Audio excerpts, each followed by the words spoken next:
The Center for Urban Future reveals that the number of older New Yorkers living in poverty has jumped by 50% in the last decade. City Meals on Wheels, which delivers free food to older New Yorkers, says it's seeing the truth of that report every day.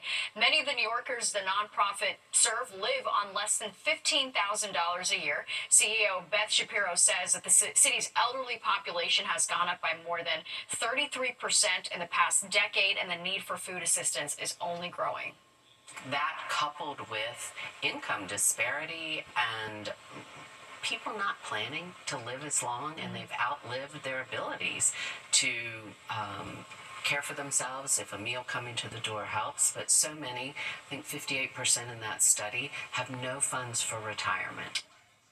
City Meals delivers about 2 million meals every year. Shapiro says it's exploring ways to get even more fresh food to people who need it.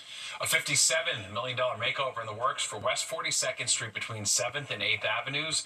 It's aimed at making the area safer for pedestrians and preventing vehicular attacks. That plan is to widen the sidewalks, install stainless steel bollards along the curb, and add security planters. Newsstands will also be shifted to the new curb line. Construction should start in the summer of 2026 and last for about 4 years. Well, previews are underway at the John Golden Theater, but from the outside, it might not seem like it, because as you can see here, the marquee has gone dark. Fox 6's Duarte Giordino shows us how Trump's tariffs are impacting Broadway's iconic signage. The hit London musical comedy Operation Mincemeat is now in previews on Broadway, and people are lining up to see it. It is brilliant. It is absolutely saw it last year in London on a whim.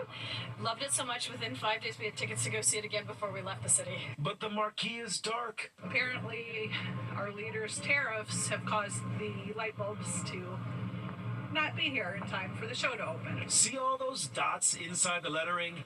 Each one of them marks a spot where a light bulb should have been screwed in last month. About 1,000 of them. Problem is, they're made in China, and they didn't get here in time. The show's producers are blaming the 10% tariff on imports from China that was imposed on February 1st. Who would have thought a tariff war would actually interfere with the ability of a Broadway production? Rita McGrath is a professor at Columbia Business School focusing on strategy and innovation. She says these tariffs are essentially rewriting the rules of post-World War II global order, and that this light bulb incident is just one way in which the tariff wars will affect many aspects of everyday life. Long supply chains mean that shortages can show up in the most surprising places. Such a stupid reason to not have it lit up. The show's producers released a statement that reads in part, "The marquee might be dark for now, but Broadway has never shined brighter. Operation Mincemeat is so honored to be a part of this season." Which is good news, because if the overseas reaction to this show is any indication, American audiences are gonna love it. So I can't wait to see it myself. Great, I hope you see it very soon. You will love it. All right, thank you. You will become what they call a mincefluencer. Mincefluence! Even if you have to squint to see that sign. On Broadway, Duarte Giordino, Fox 5 News. All right, well, the sound of silence proving to be more than deafening. A new study shows noise-canceling headphones could be causing a brain disorder among Gen Zers. All right, listen up. Noise-canceling headphones may be damaging your brain. Fox 5's Meredith Gorman shows us why it's important to unplug and listen to the world around you. If you look or ask around, people are wearing noise-canceling headphones at all hours of the day. Usually I wear them at the gym, at school sometimes. My roommates snoring pretty loud. I'd be wearing them too. Sometimes I'm listening to music in the subway, or I'm moving through a big crowd of people, and sometimes there's a lot of talking, so I try to cancel some of the noise. But some doctors are warning that wearing these may be impacting your hearing. But the problem isn't in the ears, it's in the brain. 5 different audiology departments within the UK's National Health Service told the BBC that they've seen more young people with hearing issues.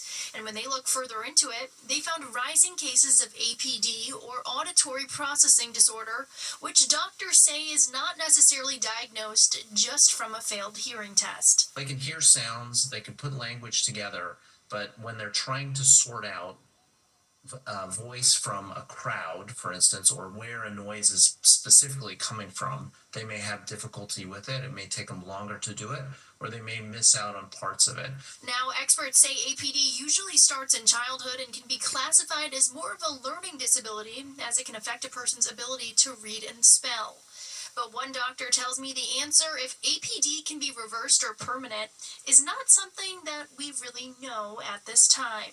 The big issue here is that the brain, in terms of how the brain processes sound, its development is not complete until the late teens or early 20s. So again, noise-canceling headphones may affect the way the developing brain processes sound, but just something to keep in mind as this potential link continues to be explored.